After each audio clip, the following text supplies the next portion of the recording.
We appreciate you being here. Cafe Kubal, located on 3501 James Street, 324 West Water Street, 401 South Salina Street, all in Syracuse, New York, as well as on the corner of Route 11 and Taft Road at Sweetheart Corners, where you'll find them in North Syracuse, and in their giant behemoth of a brown stripe building that you will catch them in right there on 343 Fayette Street in Manlius, New York, in their double-decker cafe that is there for you as what I call the welcome center to Manlius, right where all roads converge into Manlius, New York. So make sure you head out there today. Welcome to an all-new week of Wake Up Call. I am so happy to be here with you, hanging out where sports meets life inside of the Cafe Kubal studios. You know that Wake Up Call comes to you worldwide, Monday through Friday from 9 a.m. to 11 a.m. Eastern Time. We appreciate your patience today as we're hanging out here on YouTube.com, Facebook.com, as well as mixlr.com/wakeupcalldt. We're also with you on Facebook.com/live-now-DT and on wakeupcalldt.com's homepage. So however you're connecting with the show, thanks so much for tuning in to Wake Up Call with Dan Tortora every Monday through Friday from 9 a.m. to 11 a.m. Eastern Time. Plenty of awesome show coming up for you, all decked out in orange, as two huge things are currently in the spotlight for Syracuse. One of them being Syracuse taking down Georgetown for the 53rd time ever. 53rd time ever, folks. That is right. Take it down, GG Town, and doing some great things with them. So a lot of respect and a lot of greatness here for the Syracuse Orange getting that dub over Georgetown, their rival. We'll talk about that game and so much more coming up here on Wake Up Call with Dan Tortora, where sports meets life. Very excited to do that, as they've met 98 times and Syracuse has won 53 of them. And they lost the last one, so Syracuse now on the right side of things in the Georgetown rivalry. We'll talk about if that rivalry is the biggest rivalry still to this day when it comes to Syracuse Orange men's basketball. So we'll get a look at that, some thoughts on that. If I still consider this the biggest rivalry, and if you do too, weigh in on YouTube.com, Facebook.com, and mixlr.com, all /wakeupcalldt. All you have to do is shoot us a message in the live feed of any one of those, and we'll be able to see your comments, see your thoughts, and react to them. So make sure you send them off our way so we can give you our take on it as well. If this Syracuse-Georgetown rivalry is still the biggest rivalry for Syracuse, despite leaving the Big East almost a decade ago. So we'll talk about all of that here on Wake Up Call with Dan Tortora, where sports meets that thing called life. We'll also get into a bunch of other pieces here when it comes to Syracuse basketball connected with Syracuse-Georgetown. Those four pieces are four pieces to the pie of Syracuse being successful in this game. Symir Torrence will be joining the show, as well as Joe Girard III, Judah Mintz, and Jesse Edwards, all joining the broadcast here on Wake Up Call with Dan Tortora, where sports meets that thing called life. So very excited to have these gentlemen joining the show, speaking on the rivalry. Cy obviously has been a part of it, and so has Joe Girard III and Jesse Edwards. This was the first time that Judah Mintz got to play in the rivalry game, so we'll talk with him about that as well. And we will continue the conversation about Syracuse Orange basketball. And like I said, if this rivalry still is the biggest rivalry that Syracuse has, despite the fact that they're not in the same conference and haven't been for almost a decade now, then we'll get into hour number 2 on Wake Up Call with Dan Tortora, where you're not going to want to miss a single second of that. Hour number 2 featuring my one-on-one conversation with LaNorris Sellers, providing an update on his recruitment. There's only 10 guys committed to Syracuse. Well, actually, there's a few more that have come in over the weekend here. But we started off the weekend with 10 players committed to Syracuse. And of those 10 players, LaNorris Sellers being one of them. And to a lot of people, or at least what I'm seeing, that's the one that people have circled the most of. Where's he going to go? What's going to happen? Why? Well, in my world, probably because the quarterback and the head coach, right, are the two things you hear the most about. Those are the two, when you look at any football team, those are the two places that people go to, right? Quarterback and they go to the head coach. So who's coming in, who's leaving, what's going on with these guys. Now, I did talk with 2023 Syracuse tight end commit David Clement out of CBA Albany, and I also spoke with 2023 Syracuse defensive line commit Jalil Smith, who joined the show coming from Abraham Lincoln out of Brooklyn, New York. So you can go and check out what they had to say by going to any one of our outlets on Wake Up Call with Dan Tortora. And I suggest that while you're there, bookmark them, save them, download them, follow them, do whatever you got to do to connect with the show, because you don't want to miss anything that we put up there as you get this up-to-date information and the opportunity to connect with the show 24/7, I feel like, because you can connect with us all the time. And so definitely, if you would like to hear back or hear for the first time my conversations with David Clement as well as Jalil Smith and so much more, over 1,600 broadcasts available there.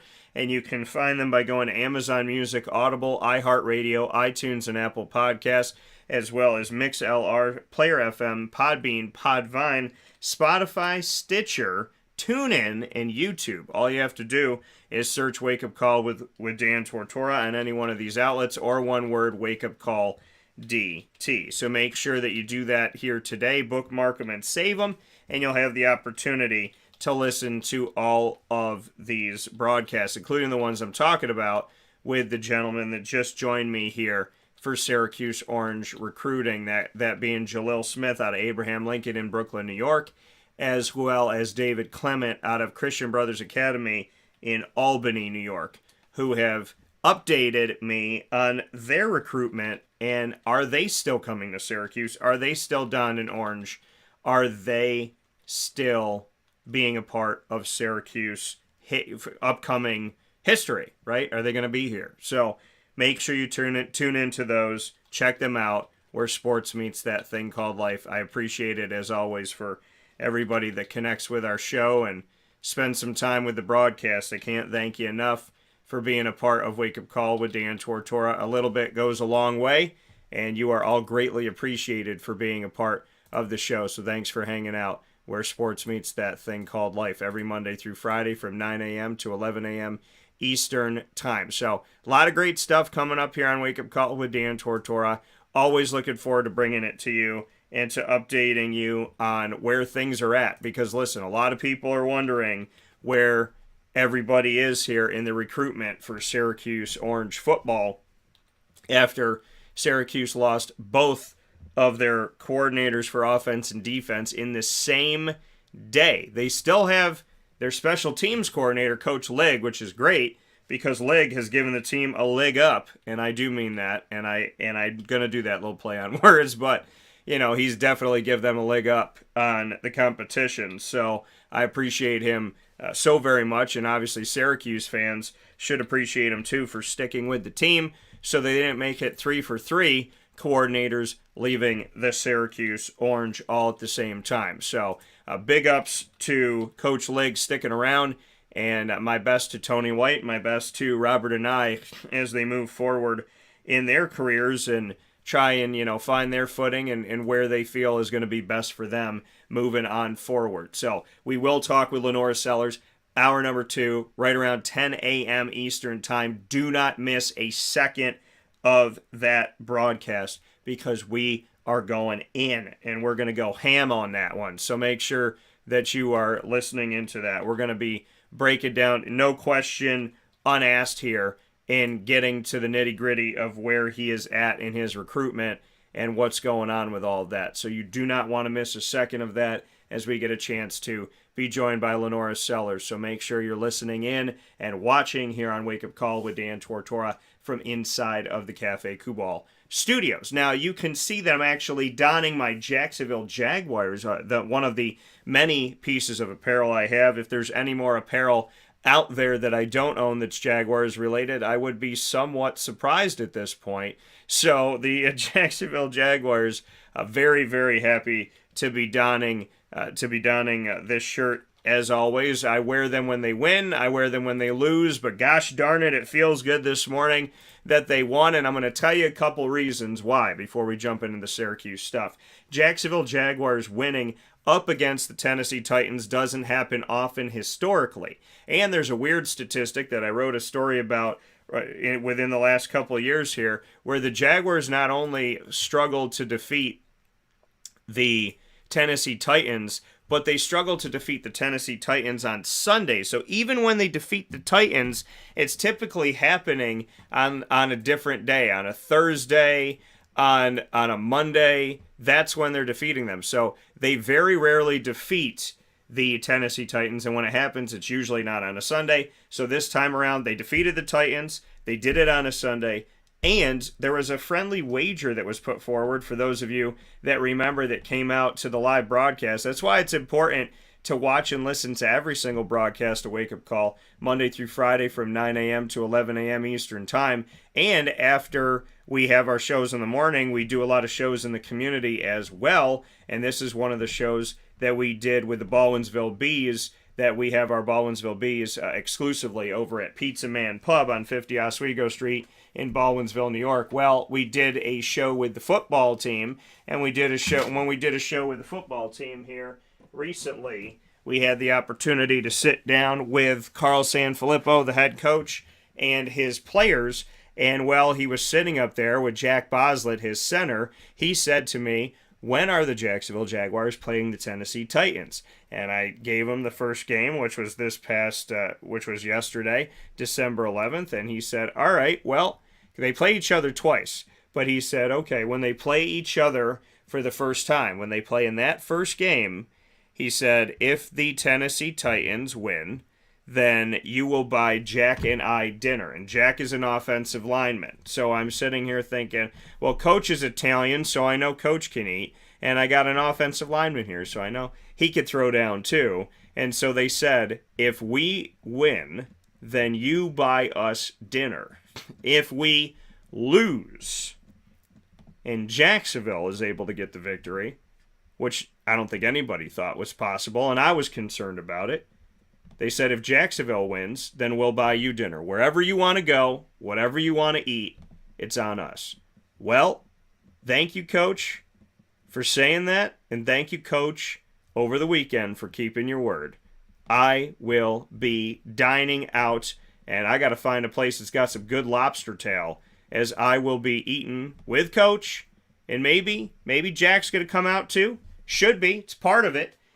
And I will be dining for free, courtesy of the Jacksonville Jaguars. So, it's a happy victory Monday for me, because they beat the Titans, they did it on a Sunday, and I get a free meal thanks to a friendly wager. We'll take a step aside for a fast break. When we come back, inside of MonPazPopcorn.com's What's Poppin'? Syracuse, Georgetown. Is it still the greatest rivalry for the Syracuse Orange despite leaving the Big East? And we'll have one-on-ones with Judah Mintz, as well as Symir Torrence, Joe Girard III, and Jesse Edwards, before being joined by LaNorris Sellers in an unforgettable conversation that you will not want to miss a second of. Coming up right after this on Wake Up Call with Dan Tortora, where sports meets life.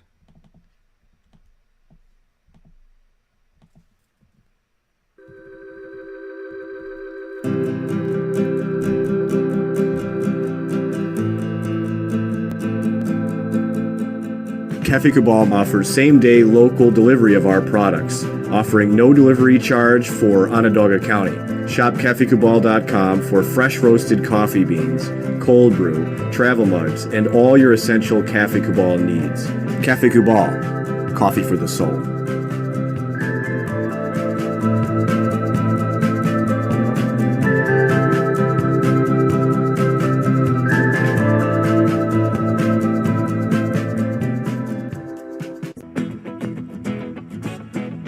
This is Amy from Mother's Cupboard, home of the whole frittata. We are open daily 6 a.m. to 1:30 p.m. For takeout orders, call 315-432-0942 and tune in to Wake Up Call with Dan Tortora for our monthly food challenge and try our Wake Up Call signature menu item available 7 days a week.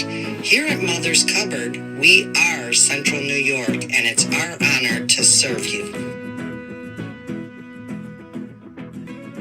Ma and Pa's Kettle Corn and Popcorn Factory remind us that every day is worth celebrating. Find them at 201 Old 7th North Street in Liverpool, New York. Open Monday through Saturday in-store and all the time online at maandpaspopcorn.com. Serving our Central New York community and beyond, you can order all throughout the country at maandpaspopcorn.com. And remember to get your tins, which have in-store half-price refills forever. Ma and Pa's Kettle Corn and Popcorn Factory, available to you for fundraising and all of your events by calling 315-450-6272. That's 315-450-6272. Ma and Pa's Kettle Corn and Popcorn Factory.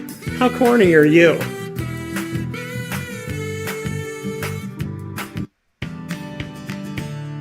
Witty Wicks Candles and Gift Shop, Township 5 Camillus, where you will find handcrafted all-natural soy wax candles over 60 cents to freshen up your home. We carry a wide range of locally made items, Salsicuse, Syracuse Salt, and Chocolate Pizza Company, to name a few. Let our knowledgeable staff help choose unique gifts and keepsakes for any occasion. Gifts for family and friends, and maybe a little something for yourself. Witty Wicks Candles and Gift Shop, Township 5 Camillus.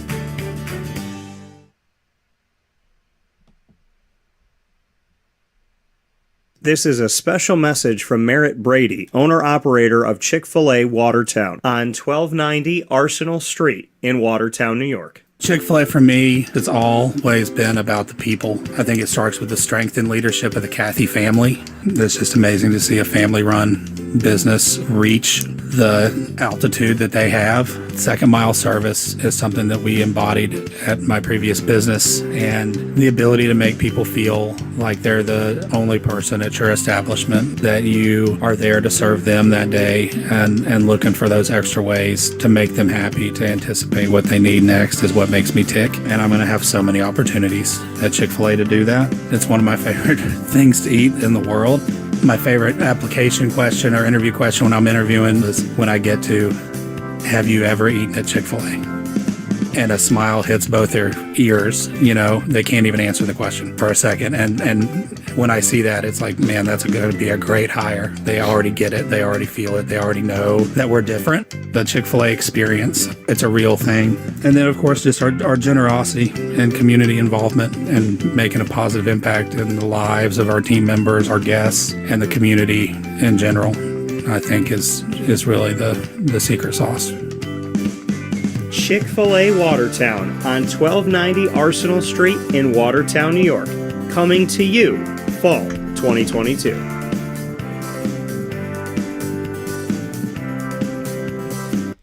Welcome back here to Wake Up Call with Dan Tortora, hanging out with you where sports meets life inside of the Cafe Kubal Studios. Happy to be here in the Cafe Kubal Studios and warming yourself up right today and all throughout winter and all throughout the entire year. You can get it hot, you can get it iced. You can get your chais, your teas, your coffees hot or iced. So if you're in the winter feeling like you want an iced coffee, you can do it.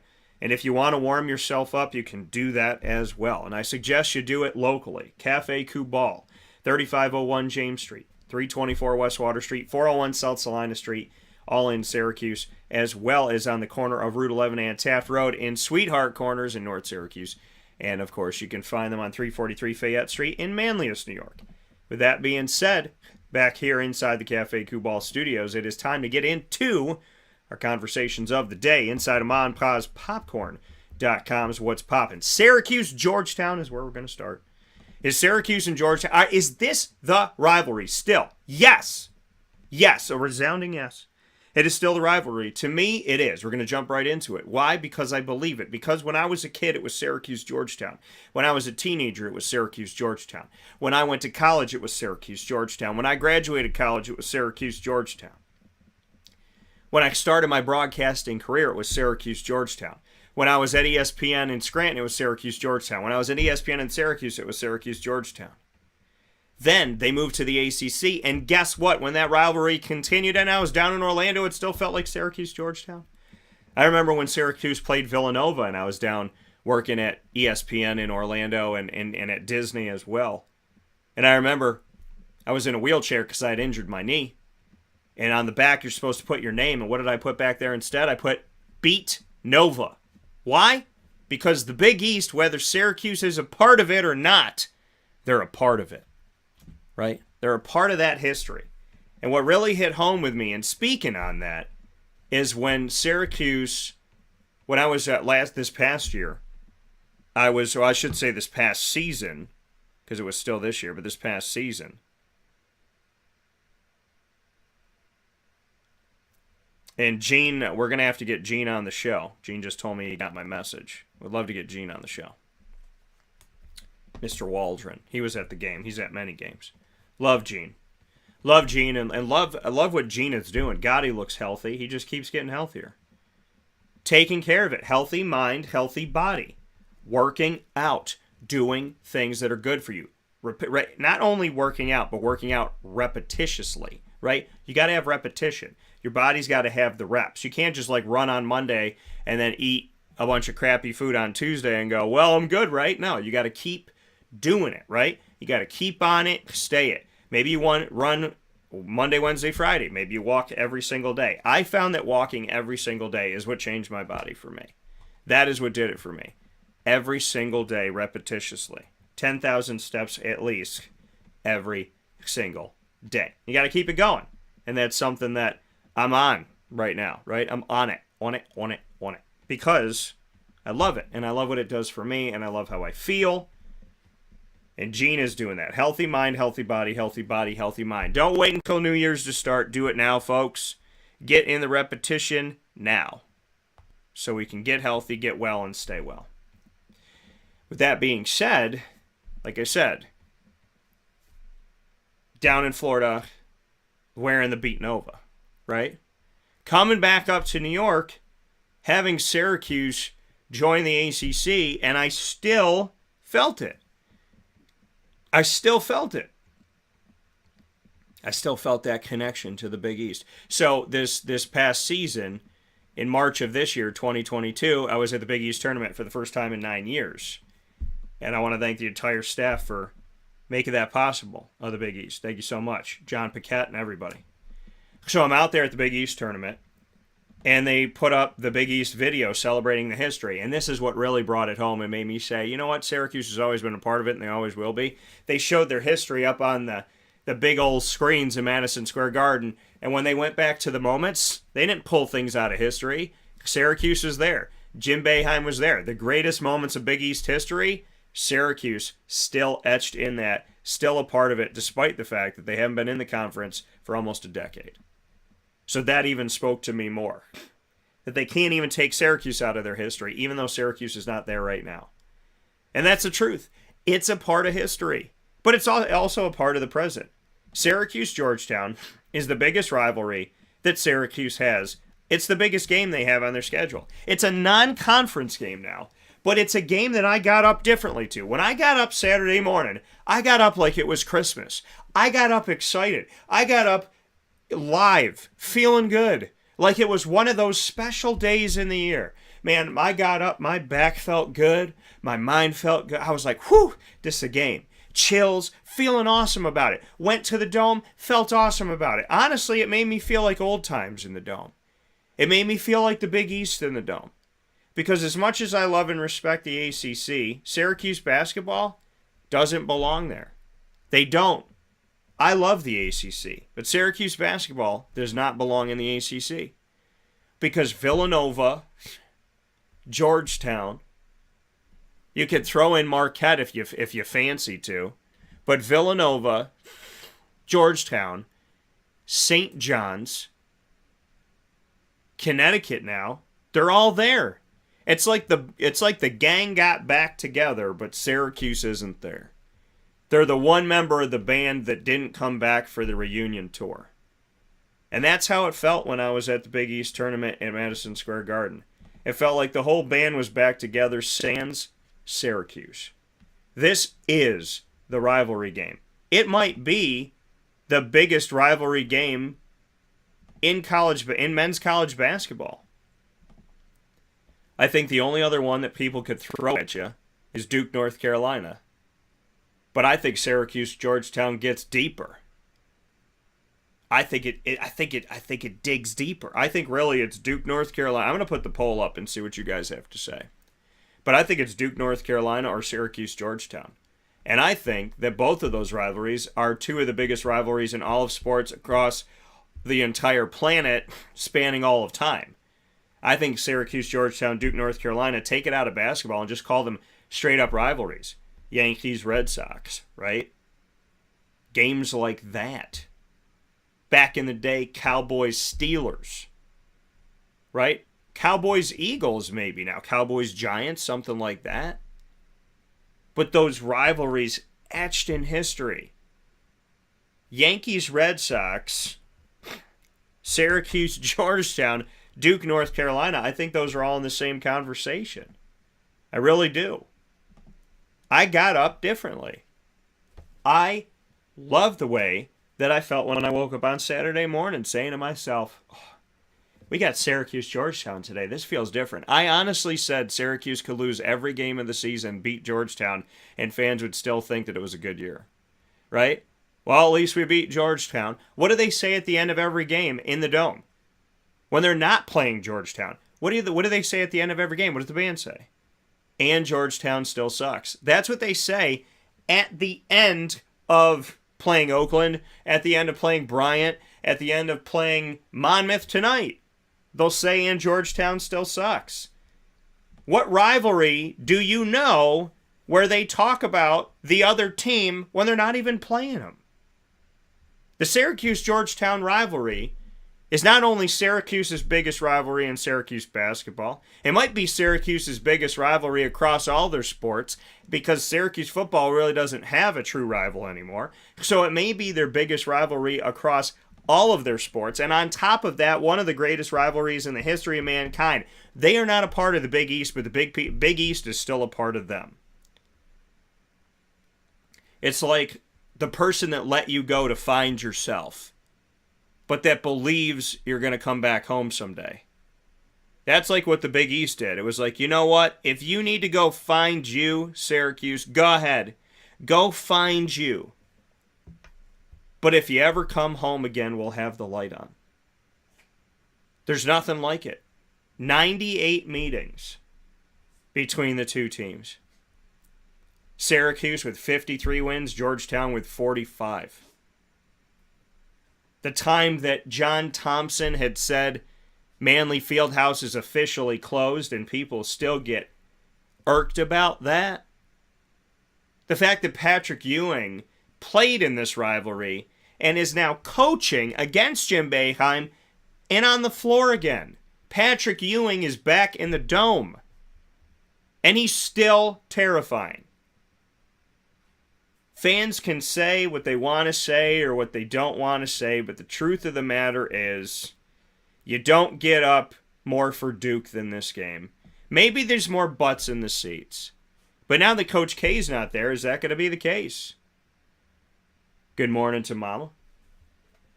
Greg said, absolutely, still a great rivalry. Syracuse and Georgetown need to do whatever it takes to get this game on the schedule at a bare minimum of every other year, if not make it in every... No, it needs to be every year. It needs to be every single year. It has to be every single year. Because even if the fans get up for some of the games, right? Even if they go wild for some of these games out there in the ACC, what are those games? They're Duke, Virginia, when Virginia's really good, and I want to say Georgetown again, and North Carolina. That's what you get up for, right? Duke, Syracuse, Coach K, Jim Boeheim. But now it's not Coach K. So does it still feel that way? I think a Syracuse-Georgetown rivalry game can exist without John Thompson, because it has. Bless him in heaven, John Thompson Jr. I think the game can last without John Thompson on the sideline, and I think it'll last without Jim Boeheim on the sideline. But will Duke-Syracuse last? Beyond that, is it going to feel the same without Coach K? You know, that's a question that you have to ask yourself. You know, people do get up for that game, and people do pay good dollar to come out to the game, and people do care about Syracuse Duke, but it is not... It's because nobody likes Duke. It's like when the Yankees or the Cowboys come to town and you're not a Yankee or a Cowboy fan. You'll go to the game because it's a marquee game, but you're going there to root against. There might be some people in the Dome that aren't even Syracuse fans that just want to see Duke lose. And there's Duke fans that travel. Duke, Notre Dame, the Yankees, the Cowboys, they're the teams that you either love or you severely dislike. My grandmother taught me never to hate. She said you can severely dislike something but never hate it because hate is too strong of a word. So you either love or severely dislike Duke, North Carolina, or Duke, Notre Dame, historically across all sports. Duke, Notre Dame, Yankees, Cowboys. Even if you don't even watch football or baseball or basketball, you still know about these teams. So do people really show up to Syracuse Duke because it's a rivalry? Or do they show up because they love Syracuse and they can't stand Duke? Right? But is it a true rivalry game? Because I'm going to put it to you like this. For those of you that think it's a true rivalry game, I've said this before and I'll say it again. If it's a true rivalry game, answer me this. Riddle me this. Who's Duke's biggest rival in the ACC? North Carolina. Who's North Carolina's biggest rival in the ACC? Duke. Who's Syracuse's biggest rival in the ACC? Duke. But who's Syracuse's biggest rival that looks at Syracuse like that? Nobody. So I call Syracuse the mistress of the ACC, and I've been calling them that for a long time. If Duke's biggest rival is North Carolina and North Carolina's biggest rival is Duke, then they equal each other. And then here's Syracuse saying, well, our biggest rival is Duke. But Duke's not saying that about Syracuse. So you got this relationship, and you got the side piece. Syracuse is the side chick of the ACC. And fans feel that. Fans feel that. You can't call it a true rivalry if you're not their true rival. Duke, North Carolina is Duke, North Carolina. It's Duke, North Carolina. It's North Carolina back at Duke. Syracuse has their biggest game in the ACC against Duke every year. But that's not their rival.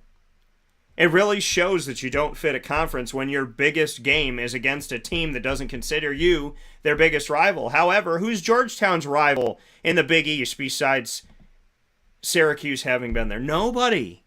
Yeah, they'll have good games against UConn, they'll have good games against Villanova, and they'll do this, that, and the third.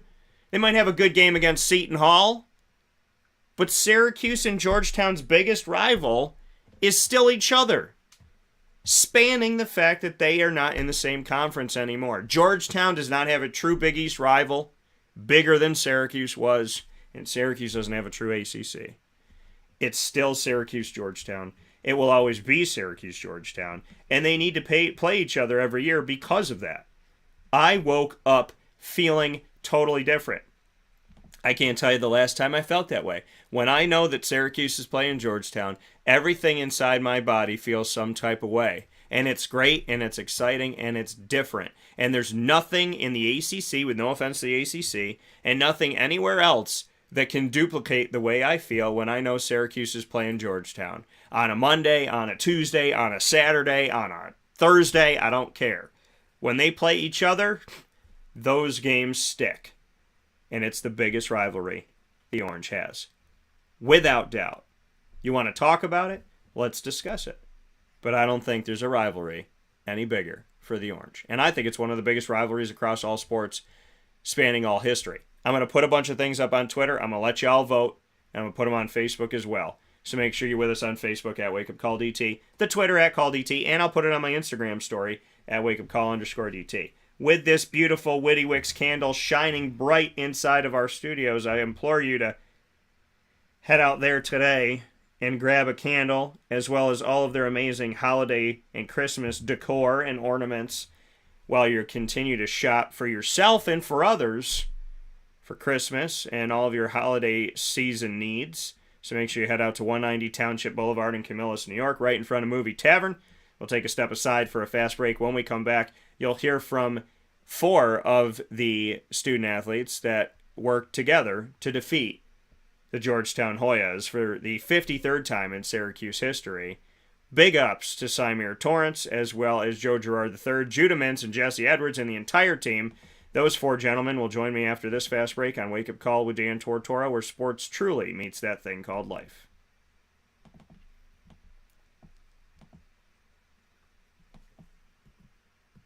Carvel DeWitt, it's what happy tastes like. Do you know why? Because we make ice cream. Creamy, rich, flavorful ice cream. Not yogurt or iced milk like some of our competitors. Ice cream.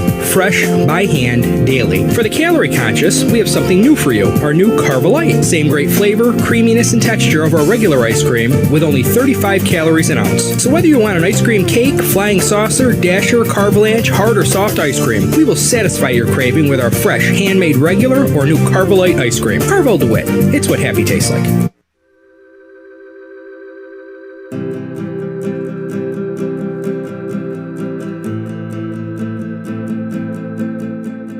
Cafe Cabal offers same-day local delivery of our products, offering no delivery charge for Onondaga County.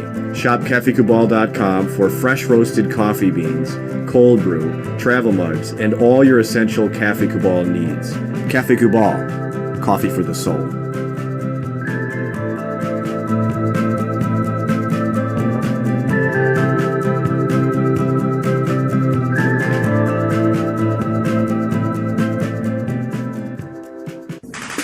The Wildcat Sports Pub in Camillus, New York is located on 3680 Milton Avenue in the Home Depot Plaza. It is your family-friendly sports bar and restaurant. Folks, some sports bars aren't family-friendly. Some family-friendly restaurants are not sports bars. The Wildcat Sports Pub in Camillus, New York is proud to be both.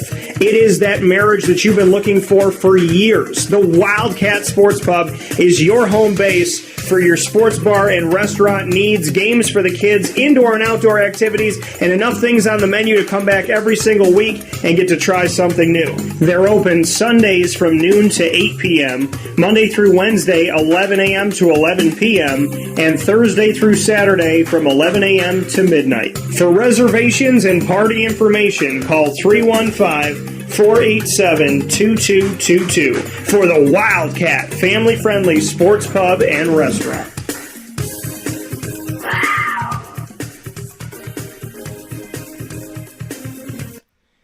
Welcome back here to Wake Up Call with Dan Tortora inside of the Cafe Kubal Studios, hanging out with you where sports meets that thing called life.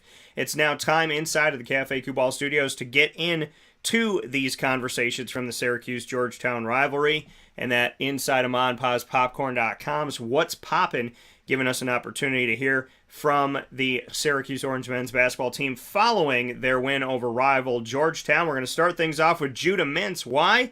Because Judah played in his first ever game against Georgetown. He's been watching it, seeing it historically, but he's never played in the game until this past weekend. So let's have the newbie on here first. Judah Mintz, point guard for the Syracuse Orange, giving his thoughts on his experience of being in this game.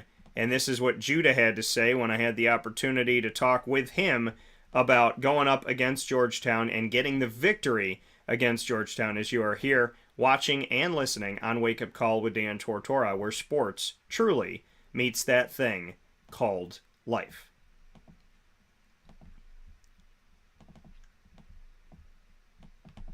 Well, it's your first opportunity to play up against Georgetown. You've seen what that looks like historically. What was it like to be in it? It was everything I imagined, really. You could see the crowd. The energy was crazy. And I'm from the DMV, so anytime I get to play against a team like Georgetown, it's pretty fun for me.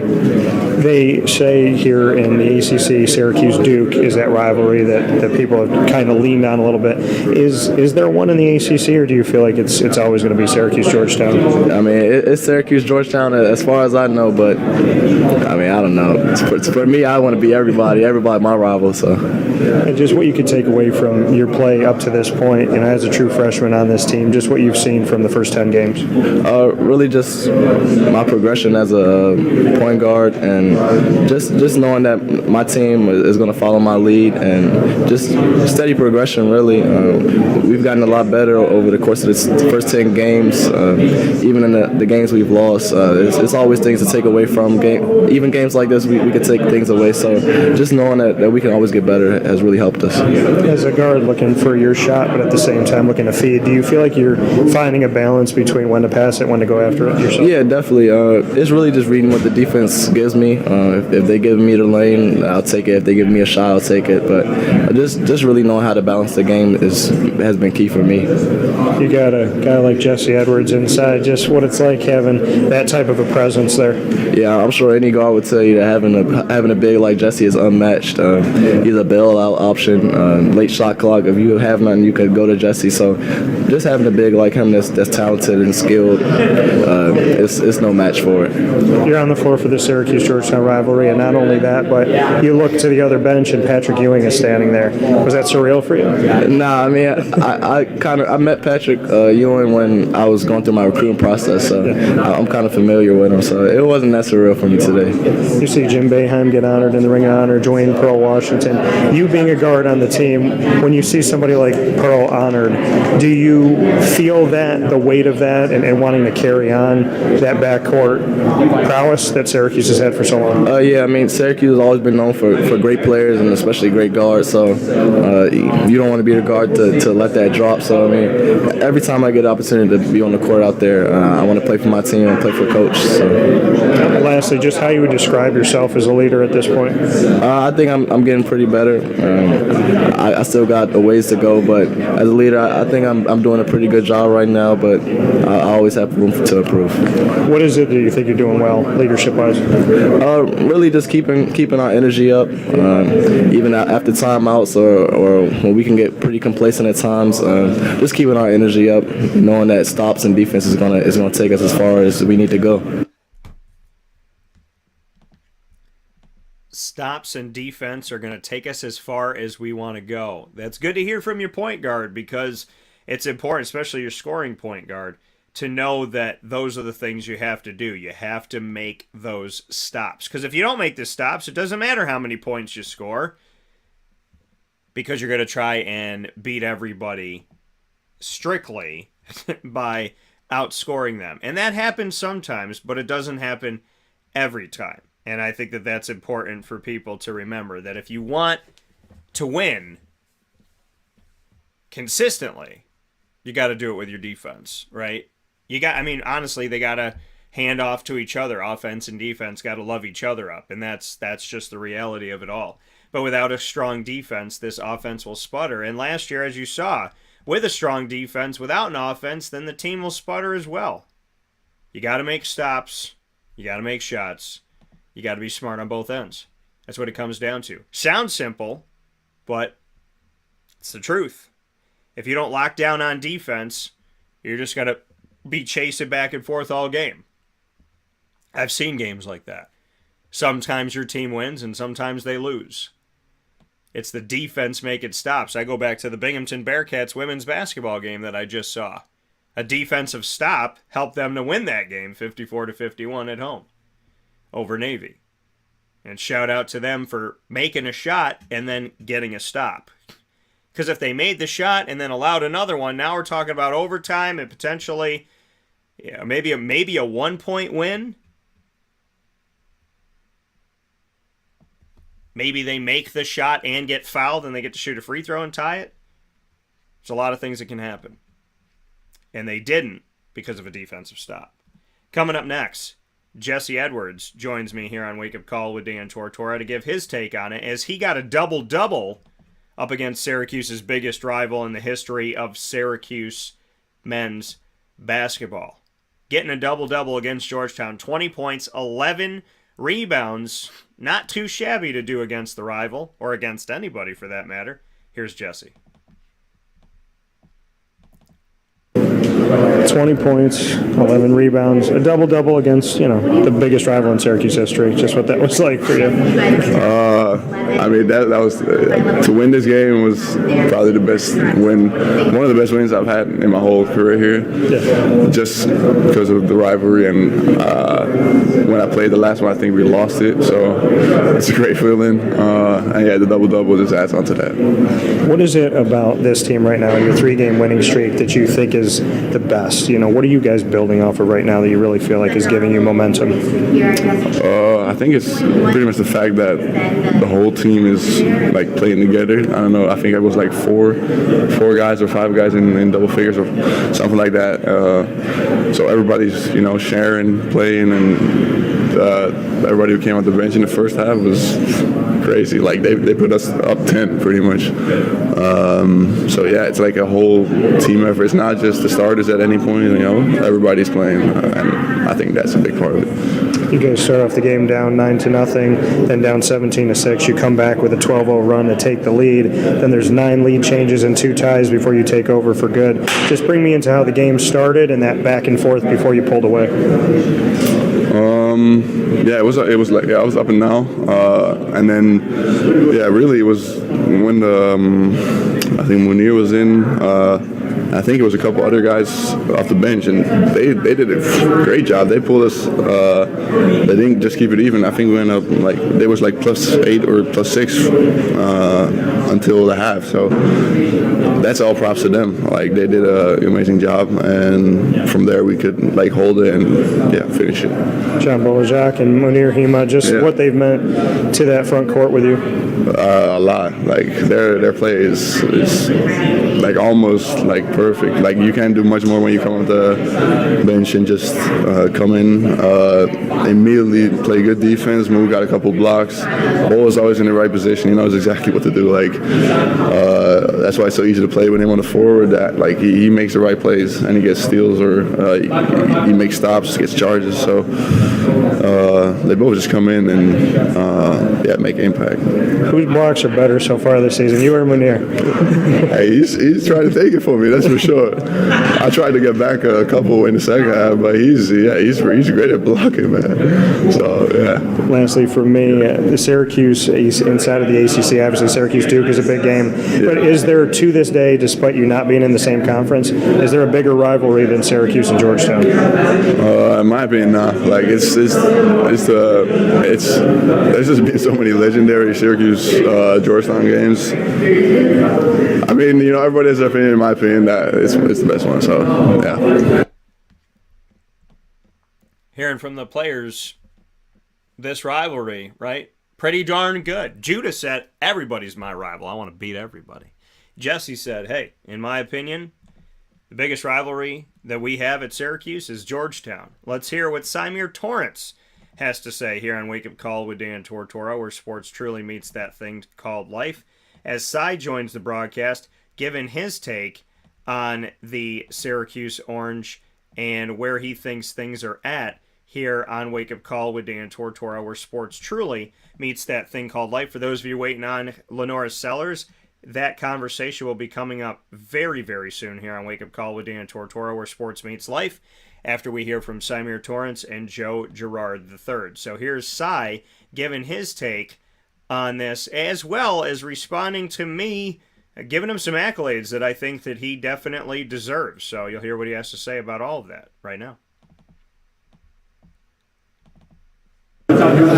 Just with you coming in, there's leadership. I've talked about it a lot on the show. There's something else that you provide. You seem to be very calm, arguably the best ball handler on the team. Just what you could say about your ability out there and what you do, even if it's for a few minutes out there. Yeah, I mean, I just try to bring a different energy when I'm out there. I just love this game so much, so I just try to go out there and do it the best I can do, and prove all the haters wrong, prove myself right.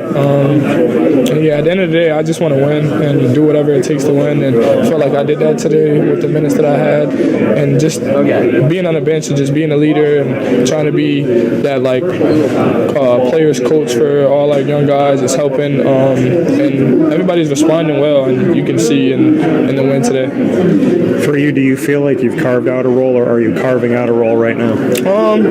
My role changes as like the games go on. I might be able to score more next game, or it just depends on the game, depends on the matchups. That's what I kind of take into consideration when I'm watching film. And most of the games we're gonna look to go into Jesse, and he's been like a big problem for us and for the other team. And yeah, for you to have this game against Georgetown, it obviously feels different when it's Georgetown. Yeah. The whole atmosphere felt different. Just bring me into what it's like to be on the floor for that. Yeah, this is definitely a different feeling just because I'm from Syracuse, so I know how these games go, and this is a old Big East rivalry, and it just felt good to just wear the jersey and to play for a Hall of Famer who's been through all those games, and to play against that team, and to obviously get a win. That it just felt really good, and the fans are always phenomenal, but today they were extra good. So I'm just happy.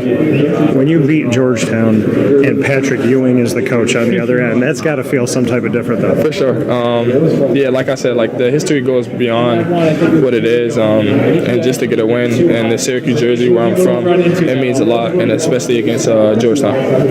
They started out 9-0. They went up 17-6. Then you guys made a 12-0 run, and it went back and forth. There were 9 lead changes and 2 ties before you guys took over in the back end of the first half, and then never trailed in the second half. What was going on in the game that they got out early? And just bring me into that transition and holding on to the lead. Yeah, I mean, we had a couple mistakes on defense that we needed to fix, and that was just the 2 guards at the top of the key. We just couldn't let guys get down here, and we couldn't get hit by screens, and we fixed it. And then we found something on offense, and we just kept going with that, and then it kind of rejuvenated to defense and kind of picked up from there. This is a team, historically, as you know, that likes to shoot a lot of threes. Do you feel like the inside play has gotten better this year and kind of eyeing guys, and obviously with a guy like Jesse, to work the ball inside? For sure. I mean, coaches putting into our minds when we work inside to outside, it's gonna work, and that's the type of team that we have to be. I mean, if the 3 ball is working, we have to go to it, but we're looking to go inside first, and then if we get an open 3, we're going to shoot it. I know Syracuse is in the ACC, but is there a bigger rivalry than Syracuse-Georgetown? I know there's that kind of movement toward Syracuse-Duke, but it seems like Georgetown is still the rival. Yeah, Syracuse-Georgetown will always be like the #1 rivalry game. For me, that's the biggest game, and it goes into history. I think it's bigger than Duke and North Carolina, to be honest. So yeah. Why? Just because of like all the fights, all the rivalry, all the games. The games are so close. I mean, even though we had a big lead today, but usually the games are so close, and there's usually fights. The crowd really gets into it. The coaches really get into it. It's a different feeling, and it just brings back Big East memories. So I mean, I can't really tell you why, but in my mind, I think it's the best rivalry ever. Bang. That stated. Cy saying it.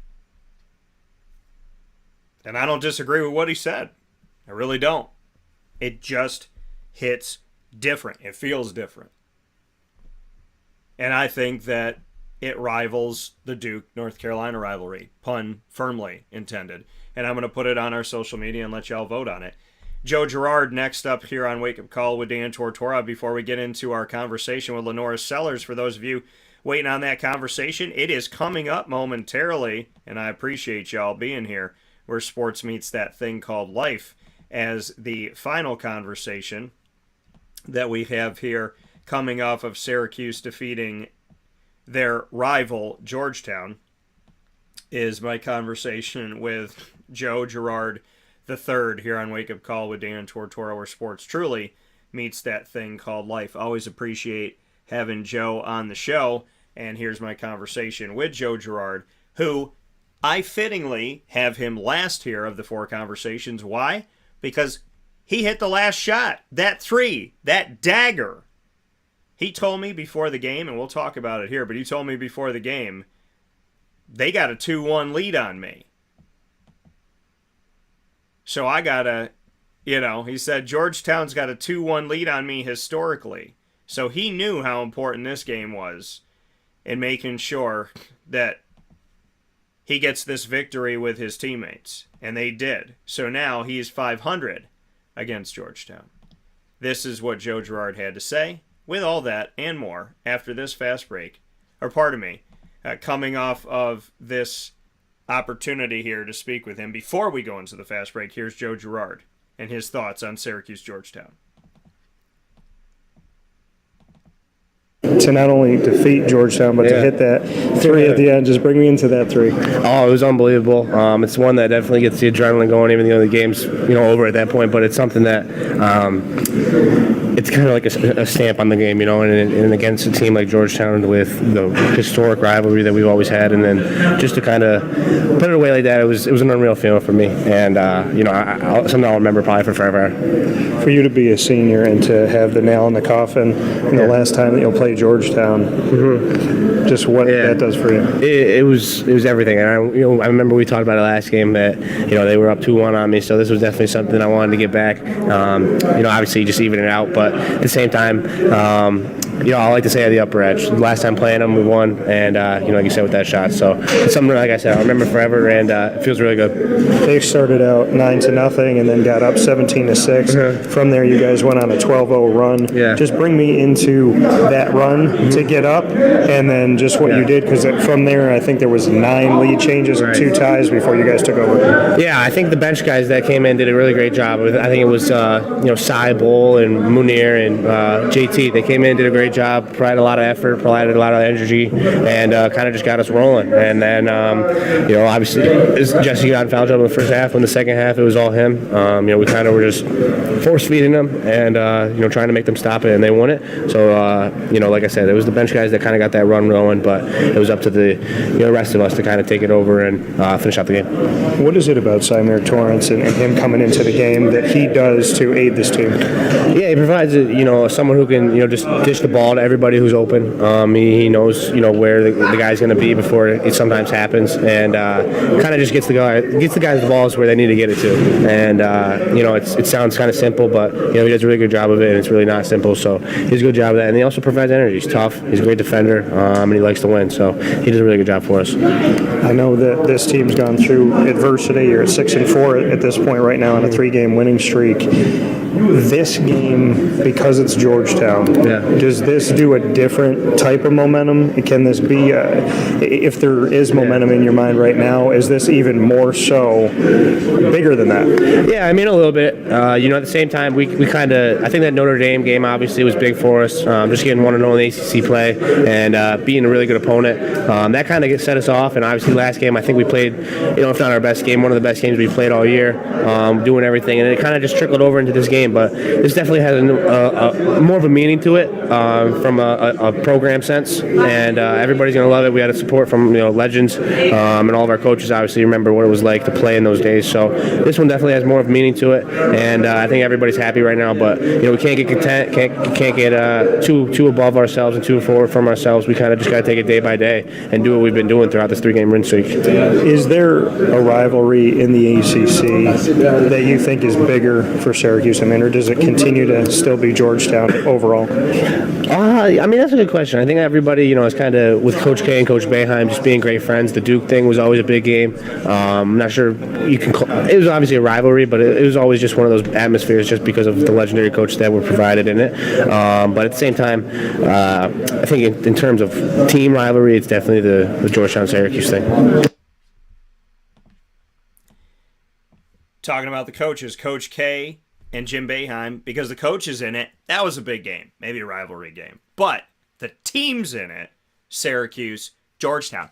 That's the true rivalry. It is. Why? Because it doesn't matter who's on the floor for Syracuse. It doesn't matter who's on the floor for Georgetown. It's a rivalry. It is. And it's the biggest one they got.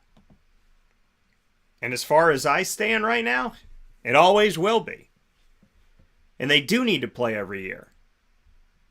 Because basketball isn't the same when they don't.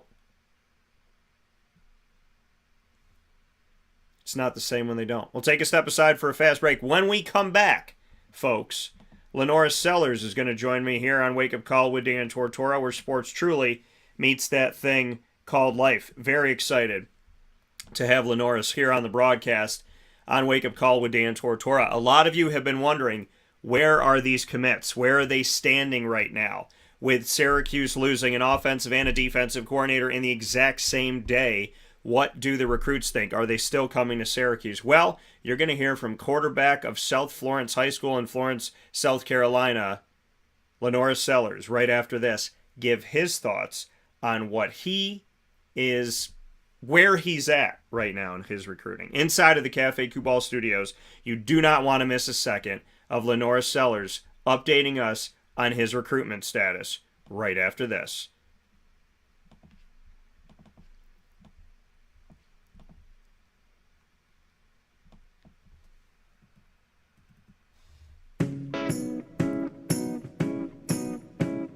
In these unique times, there are those in our community that give us a sense of normalcy and positivity. Pizza Man on 50 Oswego Street in Baldwinsville has been here for you for over 35 years and is here now.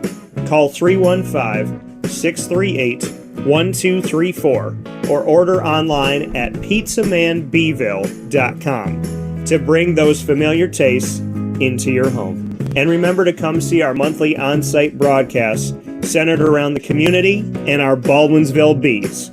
Pizza Man in Baldwinsville. Any way you slice it, they are always here for you.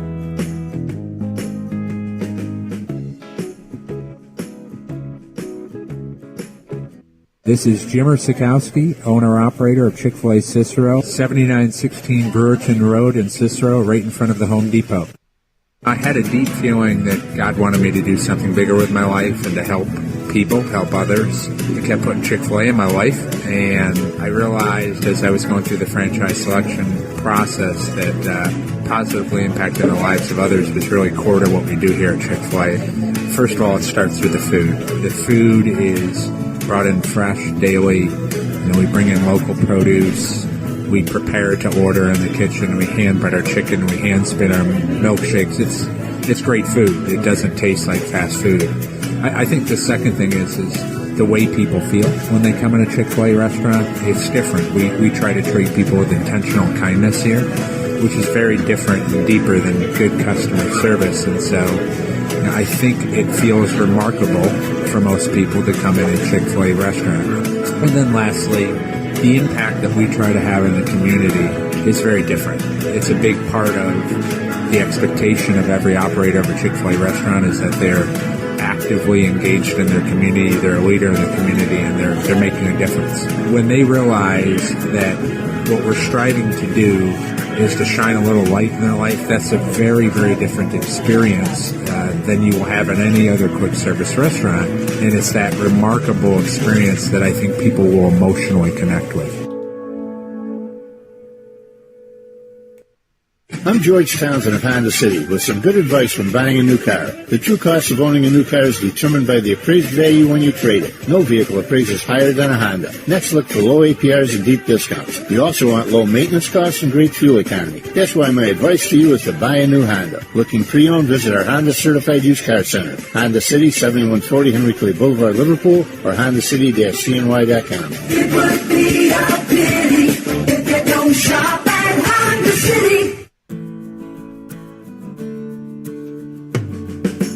Our corporate purpose at Chick-fil-A is to glorify God by being faithful stewards of all that's entrusted to us and to positively influence all those who come in contact with Chick-fil-A. And what became increasingly clear from our success in Cicero is that people love Chick-fil-A. And also I think we recognized that we had a great opportunity to grow the brand and grow our platform. I felt incredibly grateful when I was selected to be a Chick-fil-A operator. I think what it's meant for me, what I've come to realize on a very deep level is that this is a calling for me. It's not a career. It's not a job. The Lord called me to be a Chick-fil-A operator and to use these restaurants to glorify Him and to positively influence other people. I'm blessed. I'm very blessed. Head to Chick-fil-A Clay on 3974 State Route 31 in Liverpool, New York. Welcome back here to Wake Up Call with Dan Tortora. This is a very special Wake Up Call feature broadcast inside of the Cafe Kubal Studios, 3501 James Street, 324 West Water Street, 401 South Salina Street, all in Syracuse, New York, on the corner of Route 11 and Taft Road at Sweetheart Corners in North Syracuse in their drive-through location, and on 343 Fayette Street in Manlius. Here in this recruiting trail special with LaNorris Sellers, quarterback 2023 out of Florence, South Carolina, playing for South Florence High School. And speaking with LaNorris on the heels of Robert Anae, the offensive coordinator, and Tony White, the defensive coordinator, leaving Syracuse. LaNorris, how you doing today? I'm doing good. How about you? I'm doing well. And LaNorris, you and I spoke going into the season, you coming back from injury and wanting to obviously get after it, the opportunity to play with your brother Jaden and have success with him. And like you said, chase a state title. You came back from injury, chased the state title, caught the state title, won the state title, and got to be there with your brother. So everything we talked about a few months ago came to reality. What does that mean to you to dream about something and then to see it actually happen? It just means a lot. We put in a lot of work and a lot of time together to get that, and then to get it, it just feels good. For you, what was your proudest moment when you were there on the field for the state championship? What were you thinking about? What were you remembering from the game? I just remember when I was like just a year ago then, how I couldn't even play football. I didn't know if I was going to be able to play this season to win the state. And being out there with your brother, bring me into that experience of you guys being there together. It felt really good to go from playing in the backyard to playing on a bigger stage in front of a lot of people in front of the state. And what is it about Jaden that you feel are the best parts of his game? What did he show you this season that you feel like he's really excelled with? Because you're around him all the time and you guys obviously play growing up. What is he doing right now that you think is really, really strong in his play?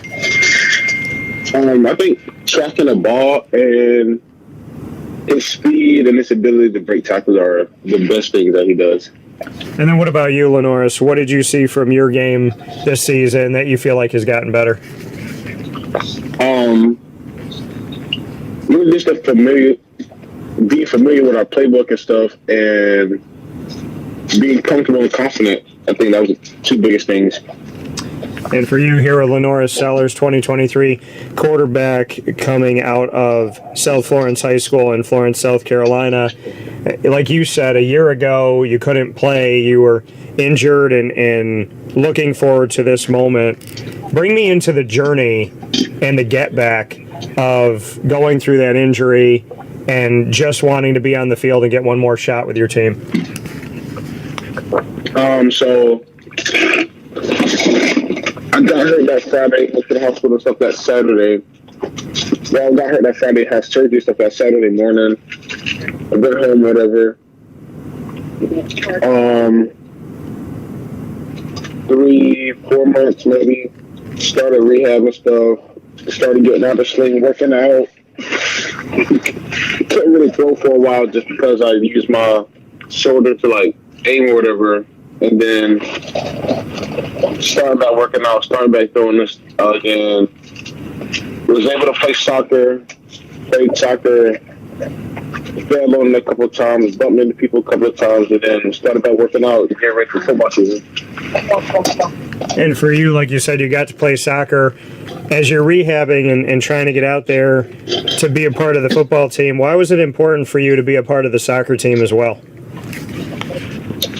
Just so like I wouldn't go back out there scared and worried about it. Really, I think me falling on it a couple of times, bumping into people a couple of times, just kept me calm. I was like, all right, I'm good again. And for you, obviously, footwork is important as a quarterback. How has soccer made you better for the football field? I'm saying endurance. You know what I'm saying? Being able to pick up speed, stop running, cut, all that, take my drops, put work in the pocket and stuff. And for you, looking at your body right now as you get set for college, how do you feel 100%? Do you feel good? Do you feel like things are maybe even better than they were pre-injury? How do you feel at this point? I feel stronger. Feel good. I feel good.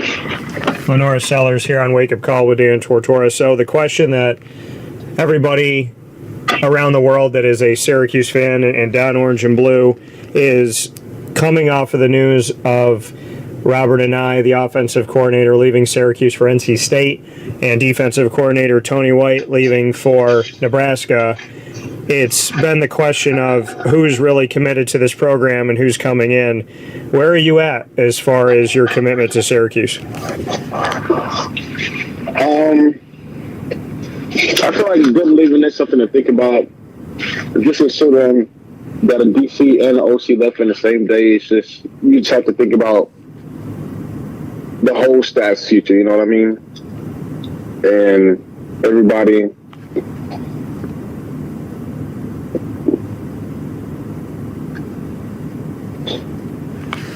So how do you feel about it at this point? I mean, I still feel pretty good about it, but we'll just see what happens these next couple of weeks until like Saturday and stuff. I still feel pretty good about it. And so when you say, you know, obviously losing two guys in the same day makes you think about the rest of the staff. Did the staff call you? Did Jason Beck call you? Dino call you? Did anybody get in touch with you following the news? Yes, sir. I talked to Coach Beck and Coach Davis. So bring me into the conversation with Jason Beck, who's the quarterback's coach, obviously would be your position coach at Syracuse, and is now the offensive coordinator. What did he say? He just said he was excited for the job and that he loved working with Coach Anae and stuff, and that he just got a better opportunity, so he just had to fill that void. What's your relationship like with Coach Beck? Have you built one before now? Is this kind of a new relationship building, or where is it at? We've had our relationship ever since he was at Virginia. So having that relationship back at Virginia, it's been him and Coach Anae going with each other from Virginia to Syracuse, and now it's just Coach Beck. Does that bother you that they're both not there? Is it good for you that the quarterback's coach is now the offensive coordinator at Syracuse? How do you view the fact that they're not a package deal anymore? I felt like they were just two minds together, really. I feel like they all had the same, like, thoughts about offense, thoughts about football and stuff. So that's just how I felt about it. So how do you feel about them being separate now?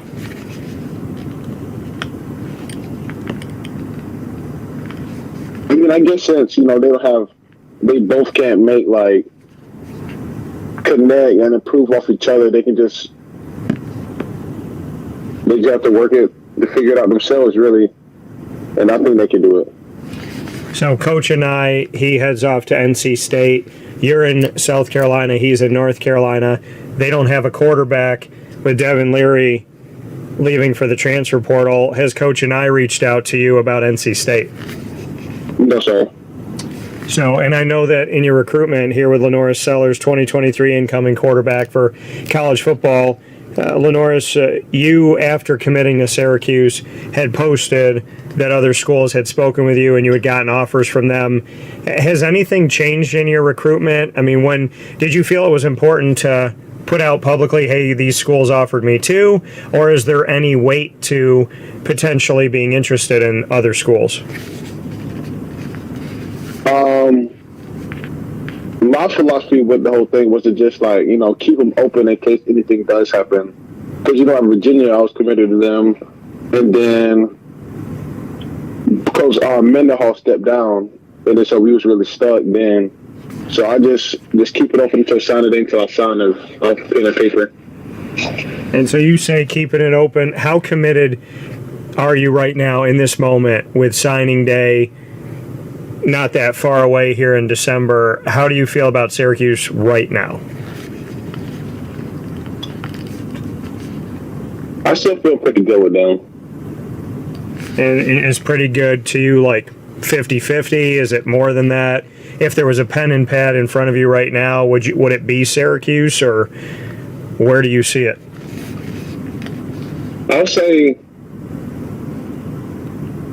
60-40. 60-40. Are there other teams that you're interested in at this point? Are there teams that have maybe showed you a lot of love that have made you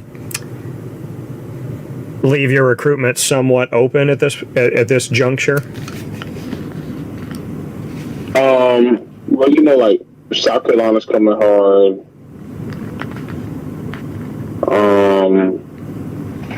Let's see who else.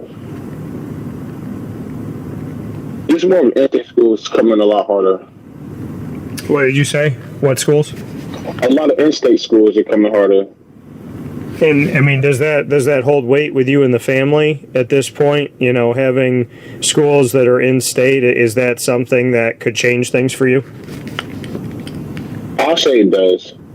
Okay, so we're moving toward signing day. We're getting closer and closer to it.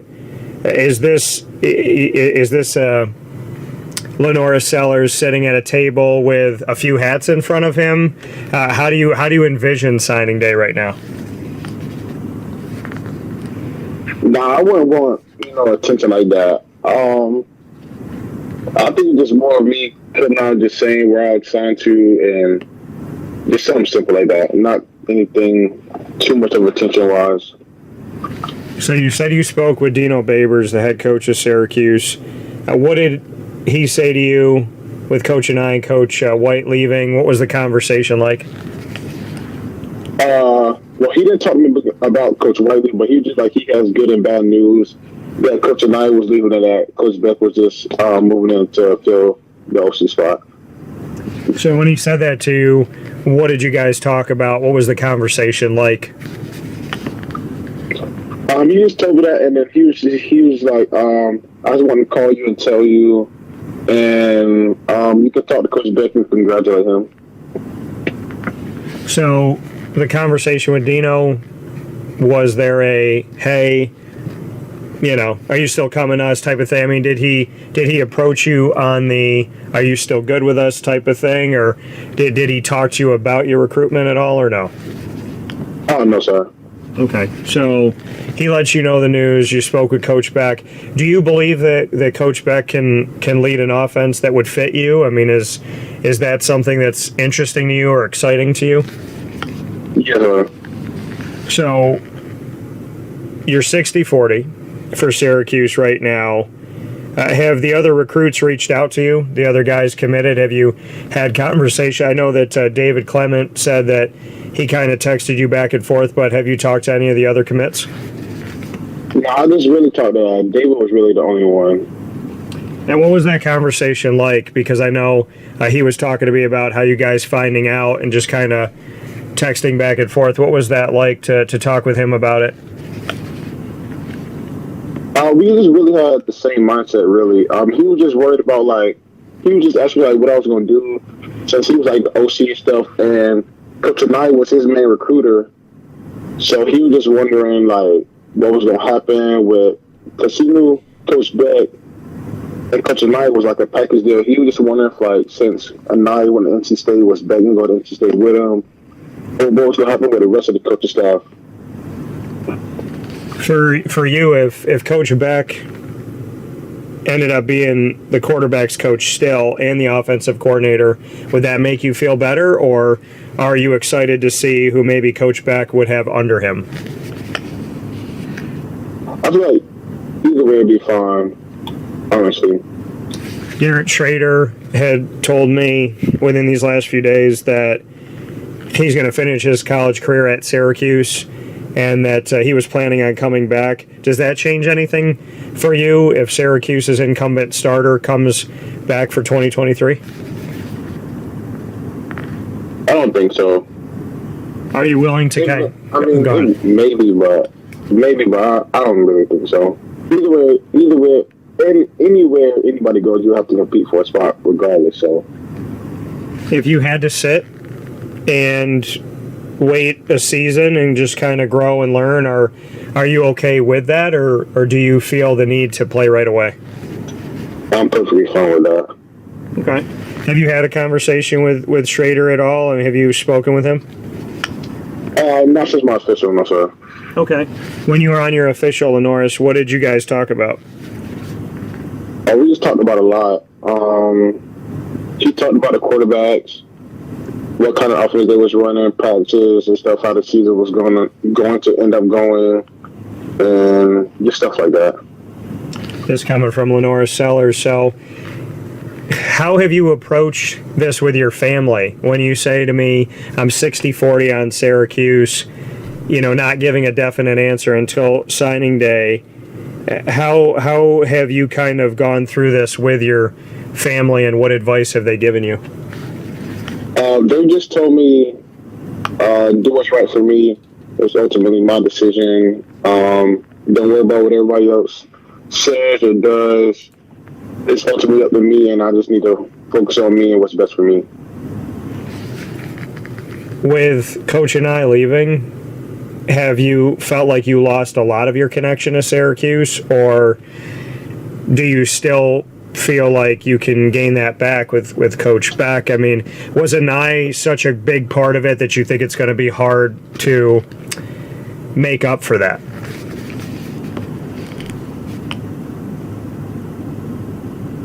Since it was his offense that I was attracted to and stuff, but also him and Beck were together, so they pretty much run the same offense. But I don't feel like there's anything that you can't get back. What do you want to say to Orange Nation as Syracuse fans?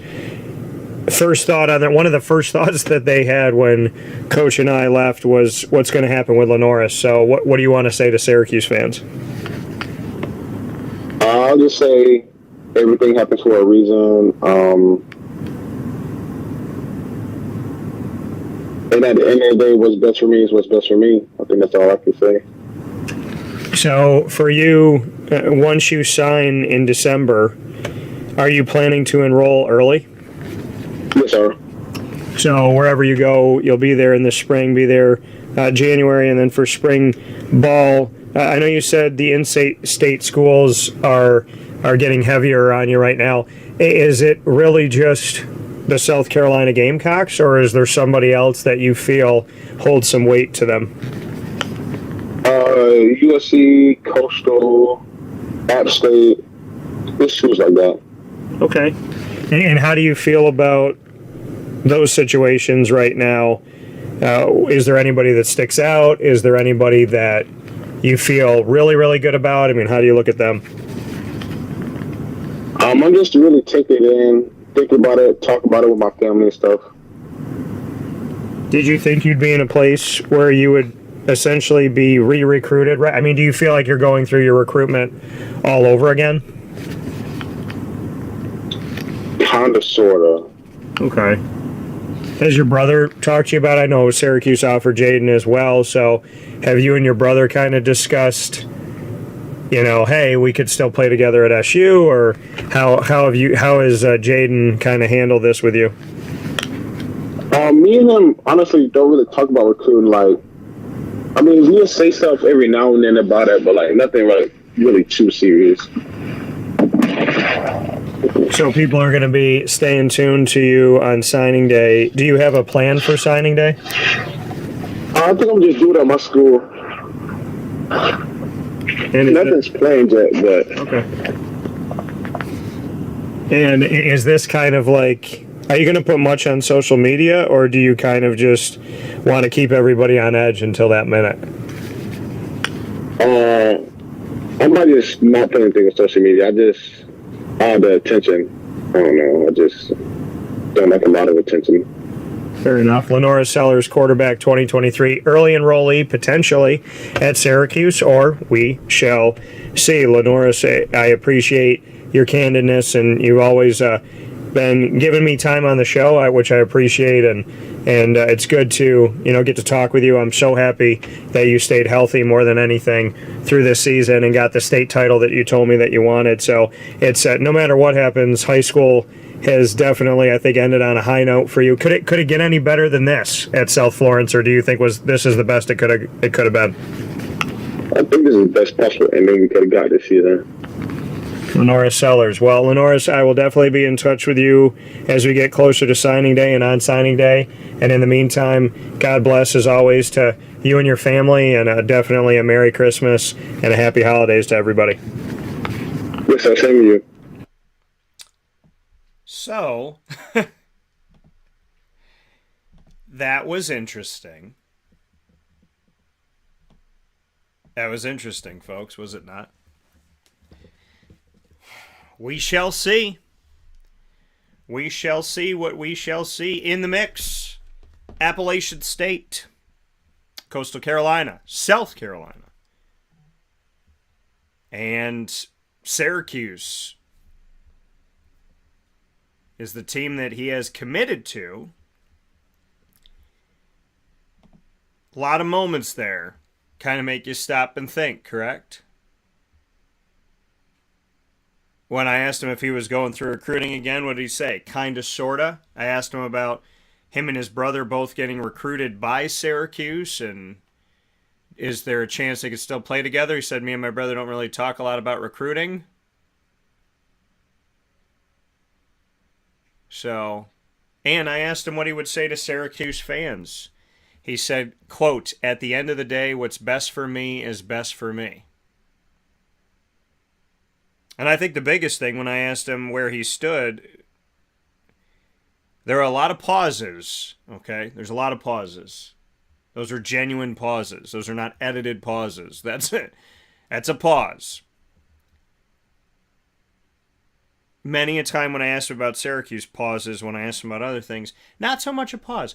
And not only that, but when I said, are you 50-50? Where are you at with Syracuse? He said, I'm probably about 60-40.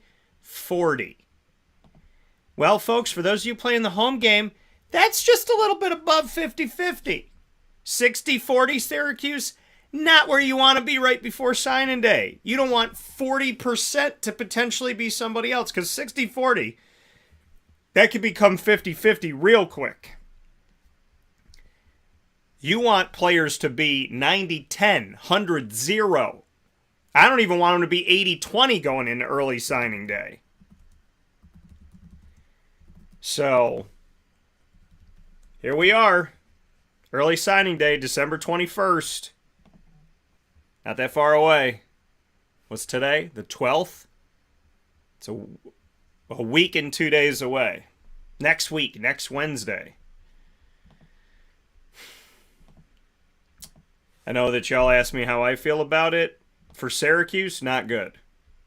We'll take a step aside for a fast break. We'll come back right after this to talk about the fallout of Robert Anae and Tony White leaving Syracuse and the timing of it all. We'll discuss it after this fast break. Where sports meets life on Wake Up Call with Dan Tortora. Stay with us inside the Cafe Kubal studios.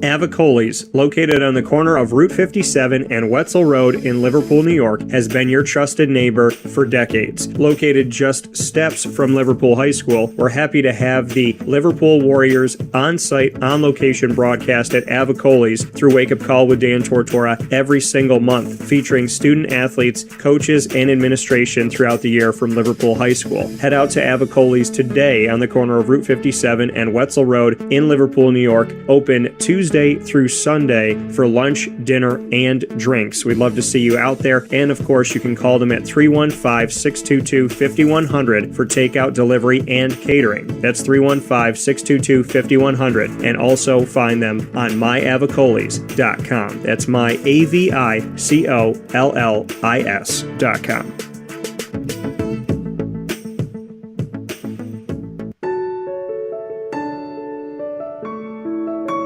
Having peace of mind when you're out of town that your furry-loving friend is safe and sound means taking them to Canine Campground, because we all know that when it comes to the love of our pets, it goes well beyond the call of duty to make sure they're safe and sound. Right, Lily?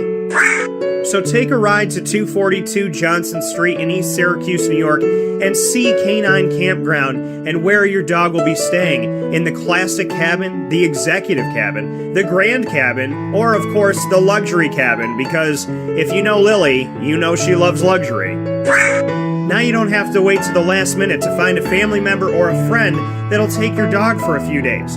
Call Canine Campground at 315-299-4013. That's 315-299-4013. Their drop-off and pickup times are Monday through Sunday. Check K9campground.com for more information. That's the letter K, the number 9, and campground spelled with a K.com. K9campground.com. When you're going out of town, bring your dog to Canine Campground.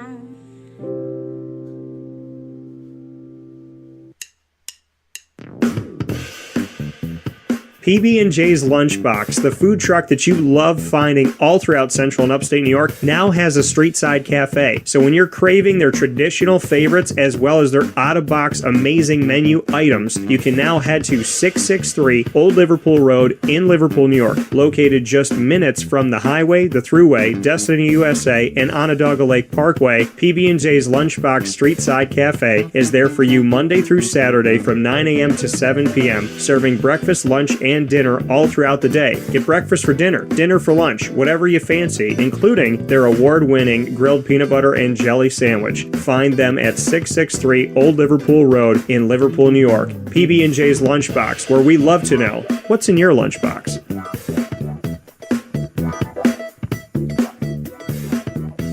This is a special message from 317 at Montgomery restaurant owner Joel Carpenter. Open Tuesday through Saturday for your dining pleasure on 317 Montgomery Street in Syracuse, New York. We wanted to be a part of the resurgence of Syracuse. We saw a lot of money being put into bringing people back downtown and thought that, we'd like to be a part of that.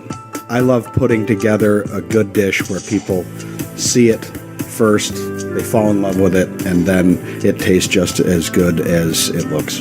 We want to provide the best food in Syracuse that we possibly can, and we want you to leave here talking to your family, your friends about what you had to eat first and foremost, but also our service, and to walk out feeling like you're part of our family. I work out in the front of the house a lot, and I love walking to every single table, asking them how everything is, and people looking at me and smiling and saying, this is the most amazing short rib I've ever had. This is the most amazing filet I've ever had. And Donna is great. Sarah's amazing. Thank you for coming over and talking to us. And then them just being truly happy for the experience that they've gotten.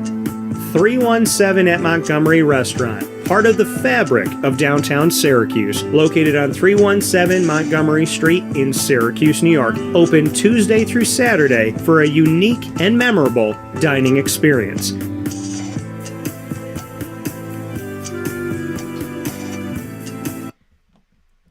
Welcome back here to Wake Up Call with Dan Tortora from inside of the Cafe Kubal Studios, hanging out with you where sports truly meets that thing called life, and always appreciate you being here on Wake Up Call with Dan Tortora. I can't thank you enough for being a part of the show inside of these Cafe Kubal Studios on 3501 James Street, 324 West Water Street, 401 South Salina Street, as all in Syracuse, as well as on the corner of Route 11 and Taft Road at Sweetheart Corners, and of course that's in North Syracuse in their drive-through location, and on 343 Fayette Street in Manlius, New York. So thank you so much for being with us every Monday through Friday from 9 a.m. to 11 a.m. Eastern Time. And thank you for voting so far. The early votes on Twitter at CallDT, that's at CALLDT. Which rivalry is bigger in college basketball, Duke, North Carolina, or Syracuse, Georgetown? We're tied right now.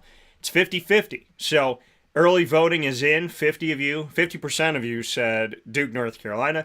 The other 50% said Syracuse, Georgetown. Keep them votes a-coming. And I'm going to put it on Facebook as well at Wake Up Call DT, and Twitter at @WakeUpCall_DT. For those of you on Twitter, you know it's at CallDT. That's CALLDT. DT. So make sure you continue to give your thoughts there by weighing in and voting and following us. So go to Twitter at CallDT and then click follow so we can connect with you there. Like I said, early signing. Well, here's the signing day information here, folks, for those of you that need it.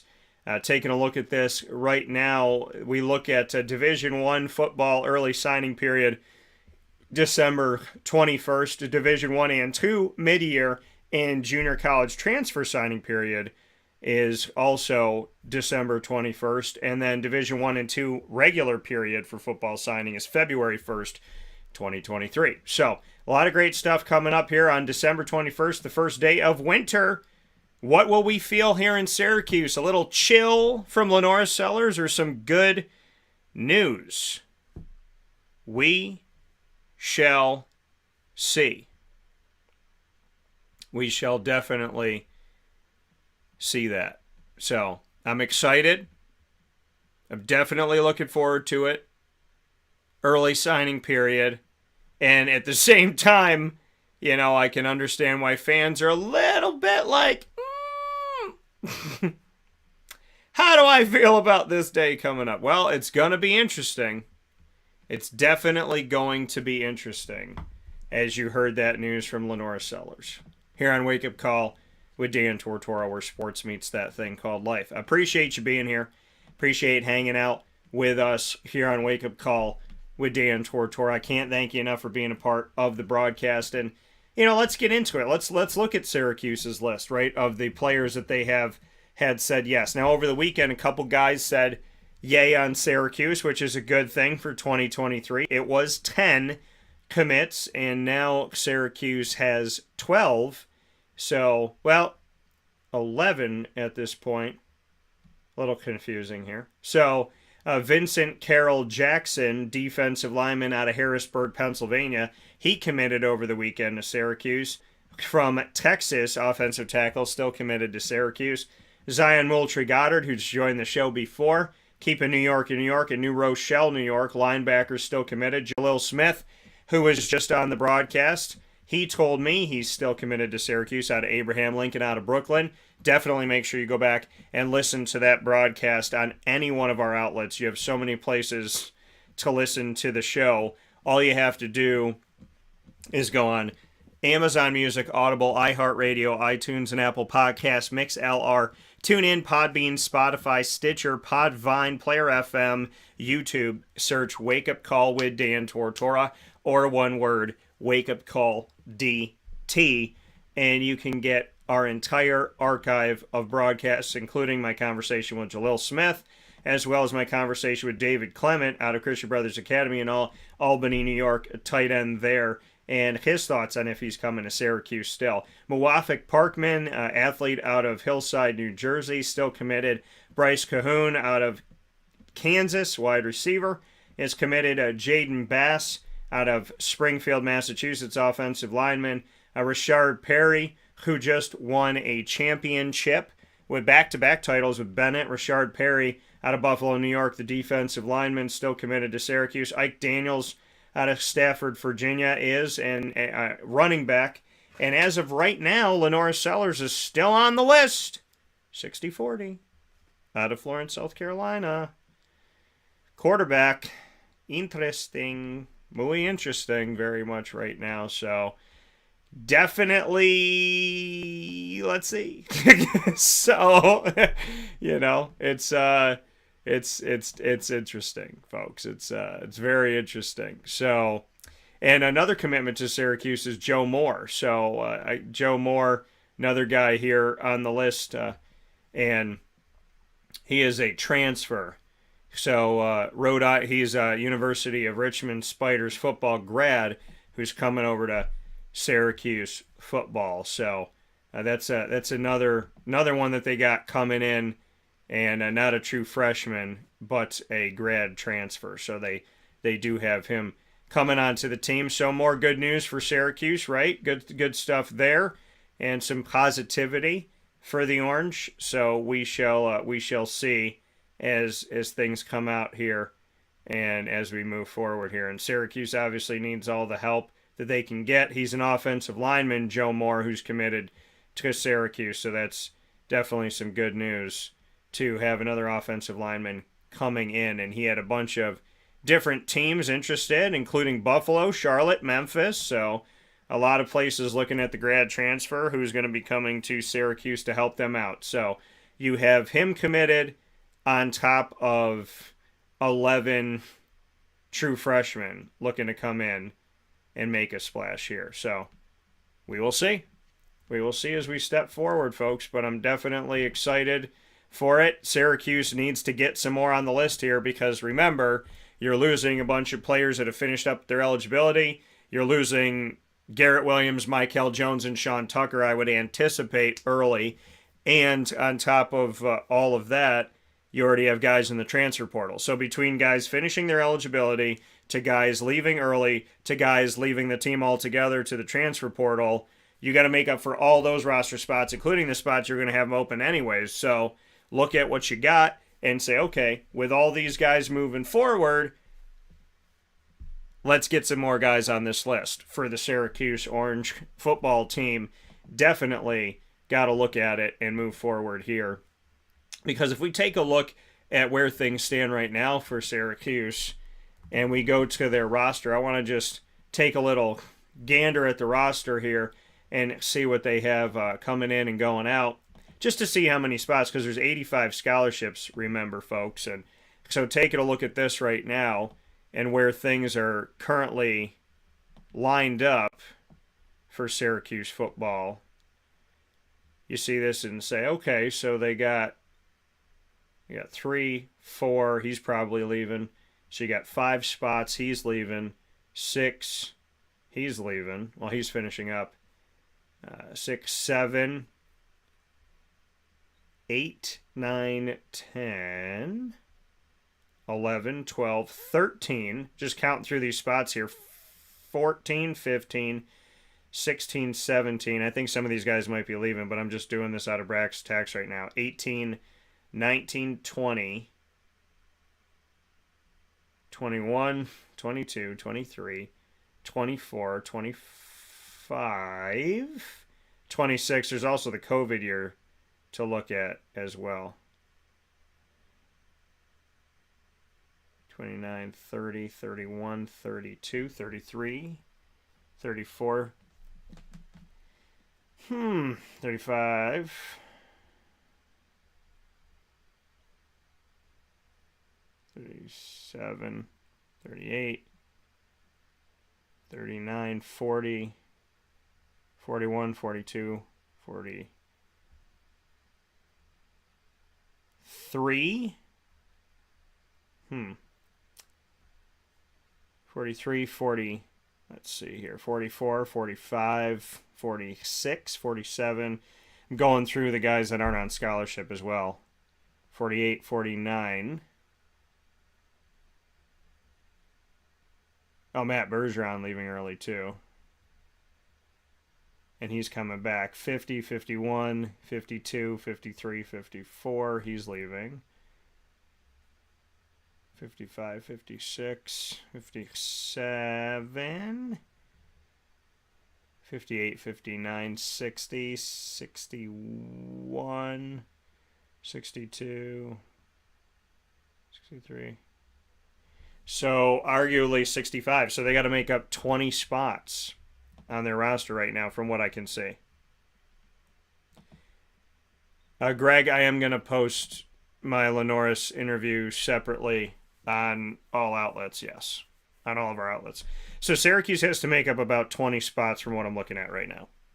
Approximately, give or take, 20 spots of guys that are scholarshiped. So you got 11 true freshmen and you have 1 grad transfer, so that's 12. And I'm not sold on LaNorris, so that's 11. So you gotta find 9 guys somewhere else. So watch Syracuse. They got some work to do right now in the grand scheme of things in recruiting. It's gonna be interesting. Definitely will be. here on Wake Up Call with Dan Tortora, where sports meets that thing called life. Tune in live every Monday through Friday on YouTube.com, Facebook.com, and MixLR.com, all / Wake Up Call DT, as well as on WakeUpCallDT.com's homepage and on Facebook.com / LiveNowDT, Monday through Friday from 9 a.m. to 11 a.m. Eastern Time. You can also find us in the archives by going to Amazon Music, Audible, iHeart Radio, iTunes and Apple Podcasts, MixLR, Player FM, Podbean, Podvine, TuneIn, Spotify, Stitcher, YouTube. Just search Wake Up Call with Dan Tortora, or one word, Wake Up Call DT. And we want to thank all of our wonderful and incredible partners you've heard throughout the broadcast. Cafe Kubal, Carvel DeWitt, the Wildcat Sports Pub, as well as Witty Wicks. And a big thanks to Canine Camp Dog Daycare, Avicoli's, Mon Pa's Kettle Corn and Popcorn Factory, PB&J's Lunchbox, Chick-fil-A Cicero and Chick-fil-A Clay, Canine Campground Dog Boarding, Chick-fil-A Watertown, Mother's Cupboard, Honda City of Liverpool, Pizza Man, and 317 at Montgomery. Big thanks to all of them for everything that you do in our community to help us move forward in a positive and productive way. These aren't just good businesses, they're good people. And that is why I'm proud to work with each and every single one of them, including those that we are the exclusive multimedia marketing partner for, which include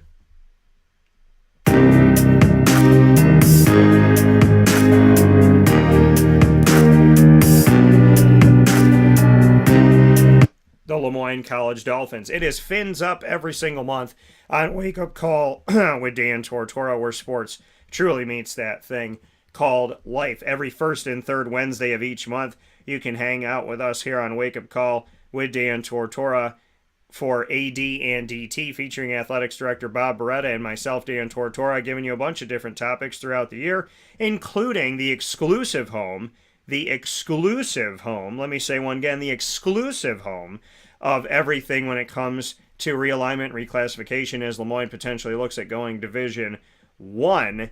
And that all coming to you here on Wake Up Call with Dan Tortora. We appreciate you so very much for tuning in. And, of course, a big shout-out and a big thanks to all of the wonderful student-athletes, coaches, administration, as well as future Dolphins and alumni that have joined us here on Wake Up Call with Dan Tortora, where sports meets that thing called life, for the Dolphin Dive every second and fourth Wednesday of each month. For more information on your Dolphins, you can go to LeMoyneDolphins.com. And, of course, for all of our Dolphin content, you can subscribe to us on YouTube.com / WakeUpCallDT. And, of course, you can bookmark and save the Lemoyne page on WakeUpCallDT.com.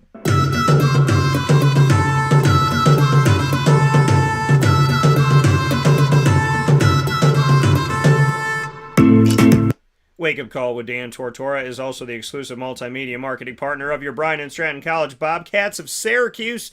Your Bobcats come to you every single month on Wake Up Call with Dan Tortora. Over the weekend, as promised, plenty more Bobcat content coming your way. Interviews with the head coach of the men's basketball team, as he had 2 games over these last few days, and that being Clay Gagan Sherman. And, of course, the women's basketball head coach in his first season there as a women's basketball head coach, Tay Baker, after serving as the assistant last year.